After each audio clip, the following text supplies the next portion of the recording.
Welcome back to another video, and today we're going to be learning how to download and install the Paramount Plus application on your Android device. First, go to your Play Store and you want to click on the search option over here and tap in on the top of your search bar. Here you want to type in Paramount Plus and click on Paramount Plus over here. After that, you'll see your Paramount Plus icon here. After that, you will see your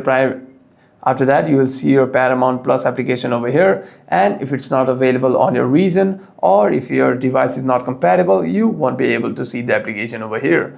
And to check it, you can simply go to your Google Chrome and you want to type in Paramount Plus over here. Here you will see the Paramount Plus website. Click on Paramount Plus website over here, and if it's compatible on your region or your device is compatible, you can simply sign in from over here. Hope this video was helpful, and if you have any further questions, make sure to leave them down in the comments below.